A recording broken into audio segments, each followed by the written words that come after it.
So thank you. I'm going to make one small correction because my dean and my department head would want me to. About 4 years ago, I sort of saw the light and decided that being a university administrator was not how I wanted to spend the last part of my career. So I am now a regular faculty member and director of the Institute for Social Science Research on Natural Resources at Utah State University. But other people get to worry about the college and the department. Let's see. I need my clicker. Okay, here we go. So I'm going to talk about how communities react to utility scale wind power developments and what some of the experiences are for rural areas. I want to start by simply sort of talking about the trajectory that we've seen in recent years, if I can make this work. And you probably all know this, but we've had this phenomenal rate of growth in non-hydropower and particularly wind power generation in the U.S. over the last decade or so. If you look at the column for 2000, wind power was virtually nothing. By 2010, it had exploded and it continued to explode over the last several years. And there's really not much of an end in sight. It's hard to look into the crystal ball and know what might happen next in terms of technologies. But certainly there's every expectation that we're going to see renewables generally and wind power specifically continue to grow into the foreseeable future. So this is something that's changing landscapes in a variety of places across the U.S., primarily in rural places. And it's occurring for a variety of reasons. I mean, why the expansion trend? Well, a variety of advantages, certainly from a national policy perspective, simply because it's dealing with our issues in terms of carbon emissions. So that becomes a major driver in terms of national policy. But there are a variety of other reasons why this seems to be happening. One is simply that it can occur in ways that doesn't necessarily disrupt existing land uses. One can still run cattle or can farm beneath those towers, at least in many cases. It's become increasingly economically competitive. In fact, I've very recently seen some data suggesting that wind power is now at a point, both in the US and Europe, where it is basically on par with most conventional power generation options. Compared to some of the other things that you're going to hear about today, you don't see these localized effects that can really cause major boom, bust, and instability kinds of consequences, and others related to impacts on local communities and local governments. You don't have major population growth, you don't have major effects on infrastructure and so forth. And another factor that's really driving that change is simply that the public is really behind it.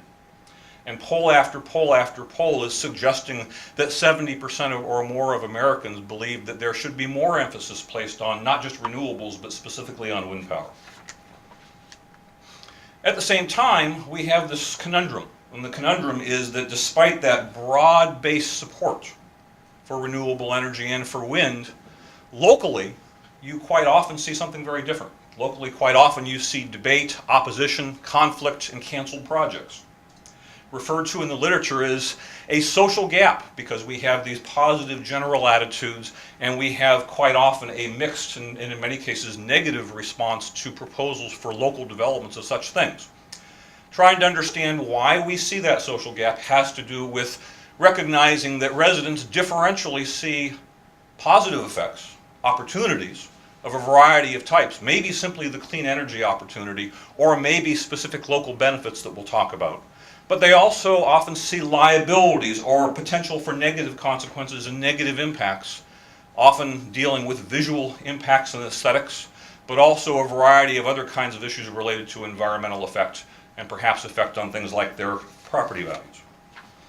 So the bottom line is that you do see that mixed response, and I'm going to show you just a bit of data from a study that we've been doing in the last couple of years. We've gone into 5 communities in Utah and a couple of surrounding states where wind power is either imminent, currently in Monticello under construction, or whether it's something that's happened within only the last few years. And what we see as we look across those 5 communities is both, in some cases, very substantial variation within the communities in terms of whether people say I would support or I don't support this wind power development. In some cases, nearly evenly split, for example, in that eastern Idaho Falls area, where you have actually a majority expressing opposition. But across these places, you see anywhere from 15 to 20% to a quarter to a third to a half of local residents saying, I don't want this stuff in my backyard. I don't want it near my community. And on the other hand, we have places like Monticello and Milford on the left, where that's a very small part of the local voice. So that variation is occurring within communities. It's also clearly occurring across communities. We have some places where there is a very sharp divide, and there's some places where it's really not something that is opposed very strongly at the local level. So why? There are a variety of these liabilities that maybe account for the social gap. It's a long list. I'm going to particularly highlight the first 5 on the left because they are the issues that come to light most often in terms of understanding why local response can be so varied and why local response can sometimes lead to active opposition. Concern about visual effects. I mean, if we drive across Wyoming, which is my reference point since I live in that part of the country, it's kind of interesting to see this sort of Star Wars image of towers off 20 miles away on the horizon on those ridge lines. If they're looming over top of your house and they're part of the day-to-day landscape, it may be a very different kind of experience. So visual disruption is a concern. Impacts to wildlife and especially to birds is a concern. I have a friend who's a wildlife ecologist in Texas who tells me that the coyotes have basically learned to camp underneath the towers because free food falls from the sky frequently enough that they don't need to worry very much about going out and hunting any longer. Habitat fragmentation also relating to wildlife effects. Fears about property value declines, particularly if these are built in close proximity to people's homes and properties. And just generally the sense that in some cases these are built in places that are valued landscapes and valued places. They have special meaning to people, and the notion of place meanings and place attachments as it relates to how people might respond can be very, very important. I'll let you read the rest of the list, but really those first 5 are those that from our experience and from the literature seem to come out the most. Actually, I'm going to point out one more on the right because this is something that is so common as we look at rural areas that are asked to be producers of resources and energy for the rest of the country. The second bullet on the right, we hear this a lot also, particularly in the West. There is a tendency for people in the West to feel still as if there is something of an internal colony that gets to have their resources and their landscapes changed to send power to Los Angeles and Seattle and places like that. So that's that sense that somebody else is getting these benefits and we're bearing potentially some costs comes fairly frequently to the table as we see local reactions. And that photo on the bottom, which is from Idaho Falls, is an example of that looming over the back of your house kind of an experience. At the same time, understanding local reaction involves understanding opportunities. And there are a variety of these. Potentially a really important income source, particularly for landowners who can lease their properties. And if you look at what might happen if you had 40 to 50 wind towers on your property, you're looking at a really substantial income flow for those who are able to take advantage of that. And at the same time, as that occurs, that can create some tensions in local communities because you have probably a limited number of participants, landowners who have lands that are able to take advantage of that income flow opportunity, and you have surrounding landowners who basically get none of those benefits but feel as if they're maybe experiencing some of the negative externalities. And in many cases, those leased lands may in fact not be locally owned at all. What's proposed to be the nation's largest wind power facility, which would be located near Rawlins, Wyoming, the property is owned by an absentee corporation headquartered in Denver, and so there really isn't any opportunity for that kind of local income flow coming from that facility. One possible strategy that is really taking off in Europe, but is maybe something to be discussed in the U.S., is moving more toward what is called community wind projects with more opportunity for collective ownership and collective localized investment so that distribution of financial benefits becomes more broad-based. Another set of opportunities that is often a part of the sales package, if you want to think of it that way, in terms of how local communities are approached as candidates for the siting of such things, is that we're going to create jobs. And this bit of data, which comes from a study by the University of Nebraska, basically says we're looking at the 10 operating utility scale facilities in that state, and during the construction phase, collectively they created 383 short-term construction period jobs for local area residents. Well, that averages out to 38 per facility, varying based upon the size of the facility. So nothing huge. And if we look at the operations phase period, those 10 facilities created 91 jobs, so an average of 9 jobs per site. So the job's promise and the job expectation sometimes clashes with reality, and that can contribute to some unhappiness at the local level when there's an expectation that might occur, and it really doesn't. A quick story, Milford, Utah is the host of our state's largest facility with about 200 operating towers now and more phases proposed. The mayor of that town initially was one of the staunchest supporters, very vocal, very active, and after the development, in an interview, he told me that if he had it to do over again, he would oppose it, because basically it created about 10 jobs, and many of the workers chose not to live in far-flung rural Utah, but to drive 50 miles a day so they could live in a larger place where their families would have more opportunities and be happier. And so he basically said what we were promised never really materialized. This is a very busy slide, but another important opportunity has to do with revenue generation. And again, this comes from that University of Nebraska study. But for those 10 operating facilities, $5 million annually in local revenues from taxes on real property and on the turbines. Now, if we take that and divide by 10 and say it averages to $500,000 per year per county, for a lot of rural counties, $500,000 a year is a big kick toward having more money available to do a variety of kinds of things. So that's pretty substantial. And what we've been told in a variety of places is the nice thing is we're not having to build a zillion new schools and fix roads and hire more police and increase a variety of kinds of services and infrastructure projects, because we're not bringing in that major growth that comes, for example, with large-scale oil and gas expansion. But one of the issues that many places face, and I'm going to show you in a minute, this is hugely varied, is that state property tax systems create huge variability in the extent to which that money comes back to local counties, how much comes back to local counties, and how sustainable that revenue flow might be. Particularly because in many cases there is a depreciation schedule that means that it declines from an initial point very quickly to, in some cases, essentially nothing. One solution that we've seen a couple of states impose, Wyoming and Minnesota specifically, is to impose over the longer term a wind energy production tax that is going to continue to bring money into the state's economy, and they have formulas that will return those monies back to the host counties, so that there is a revenue flow that isn't subject to that kind of variation in terms of property taxation. So this is a study that was done by some folks at Oregon State University. And I realized that somehow in the process, I guess we do have year 1 and year 10. So each of those locations you have an estimate. If there was a $100 million investment in renewable energy facilities, you have an estimate of what would the tax revenue be in year 1 and what would the tax revenue be in year 10. And what you see is in some places like Glacier County, Montana, or Guadalupe County, New Mexico, it's almost nothing. There's very, very little money coming back because of that state's taxation system. In some cases, you see this depreciation-related drop-off. So if you look at La Paz County, Arizona on the left, or if you look over to Esmeralda County, Nevada, and White Pine County, Nevada, or at Millard County, Utah, which is one of our study areas, you see from year 1 to year 10, you see a pretty sharp drop-off. And I can tell you that in Utah, by year 15, that drops to 0.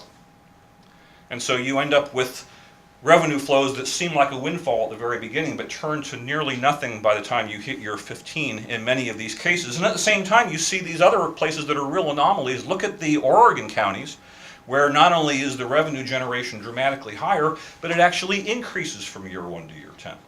So that variability is something that local areas need to really think through in terms of what's the revenue flow going to be, how long is it going to last, is it going to change, and how should we plan for spending or banking this money to be able to do something with it? I see a question.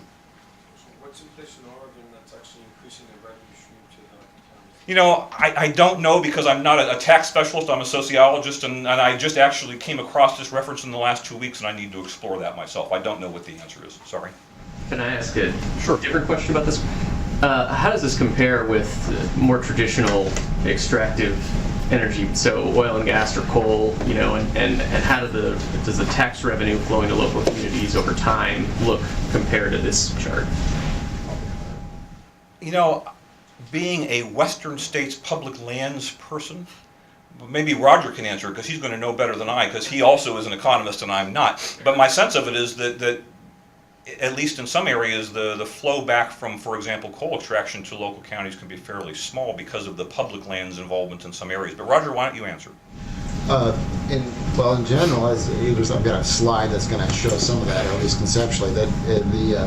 That's one of the problems in transitioning is you don't have that fiscal flow that comes in with renewables the way you had traditionally had it with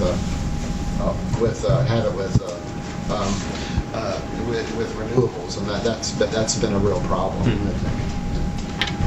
Or at least in Wyoming, that could vary substantially. And in fact, some of the discussions that Tim Kelsey will talk about in the Marcellus, Pennsylvania, and New York can be quite different. So, just to move me toward closure on this, so I can take some questions. While people do generally believe renewable energy is a good idea, there is a need to understand that proposals need to be responsive to and to take into account local views and local conditions that might cause people to say it might not be appropriate in this particular location, or there need to be limits and controls, or there need to be strategies to make sure that those opportunities are strong and sustainable. And so there are a couple of examples, both quotes from the same source, that talk about a project proposed in Southwest Washington that basically reflects this.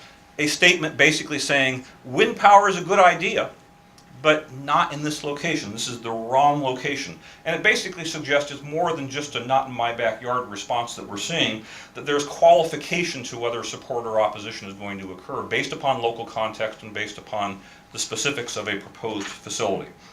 So quickly, in terms of summary and implications, number one, we simply want to highlight the fact that you should expect variability in a response. You're going to see variability in a response at the local levels.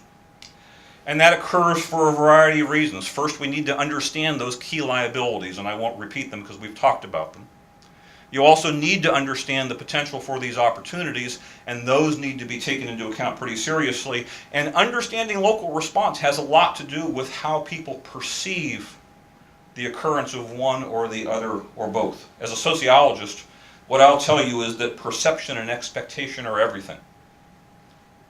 As people understand these facilities, sometimes misunderstand these facilities, that's going to drive local response in ways that might surprise developers and surprise policymakers who expect these to be accepted without question, and in fact that often is not the case. So as we attempt to anticipate those responses and we anticipate this mixed response, there are a couple of things to keep in mind. Number one, as projects are promoted, as they're described to populations, as they're framed, number one, they may be framed in terms of a variety of opportunities, maybe generic opportunities like the fact that these are clean and green and environmentally beneficial, or perhaps in more localized opportunities such as economic development opportunities. That may be very effective in some settings, not very effective in others. Probably more effective in places that are in the economic dumps, where 10 jobs is important as compared to places where 10 jobs is something you can't even see in the data for a more robust county. You also have to understand the fact that there is going to be a response in terms of these liabilities, and those need to be taken into account and addressed in terms of efforts to site these facilities. And context matters. Some communities are enthusiastic supporters. Others are likely to exhibit broad-based opposition. If you're building on a valued location, Milford, Utah was one of my study sites. 85% of the population basically says, this is a good idea, we like this thing. It was an economically challenged county, and the facility was built on a piece of landscape that nobody really cared about. It was actually a place that had burned, and it was a low elevation desert corridor, and there was nothing going on out there except a few very skinny cattle. There was a proposal 2 years later to put a second facility on an adjoining ridgeline, visually much more prominent, a long valued cultural location in terms of deer hunting camps and deer hunting traditions and so forth, and the same community was up in arms over the possibility of doing this. So you're going to have a lot of varied response based upon those contextual kinds of things, and it suggests that we're going to need to plan and approach the siting of these things in ways that take into account that local context. I was asked to add a little bit in terms of some policy implications, and these are drawn from and elaborated from one of those policy briefs that we did for NARDEP 2 years ago, I think. The first two have to do with simply at a broader regional and national level, trying to find a way to create policies that don't leave communities up in the air in terms of what might be coming down the pike. So we've had a variety of variations occur and threats for variations to occur in terms of things like whether or not the renewable energy investment tax credit was going to be renewed or not renewed. And it left projects that were on the table sort of out there, up in the air, eventually canceled, eventually pursued, in ways that left local communities really not sure what their future might look like. So that certainly is something to take into account. And also these are very complex things in terms of federal, regional, state, utility, and local level legislation, regulations, planning, and policies. The grids are very complicated. We have states that have certain kind of renewable energy mandates that are driving energy development in other states, and at the same time California changed its rules and basically said we're going to have this very ambitious mandate, but a high percentage of that has to be generated in California, and suddenly the Utah expansion goes on hold. So coordinating across multiple jurisdictional levels is a big part of how these things unfold and how predictable the occurrence of them might be. The last four have more to do with sort of thinking of policies that help to address those issues at the local level and help to try to maximize the opportunities while limiting the liabilities. So certainly we ought to find ways to distribute financial incentives and benefits beyond a very small number of participating landowners. There are a variety of strategies that might be pursued. We ought to find ways to generate revenues that are going to be longer term and more predictable and more stable rather than disappearing in 10 to 15 years. We probably ought to be finding ways to make that promise of job creation a little more close to reality than what is often the case. I'm done. And we ought to be thinking about siting these in places that will minimize those liabilities.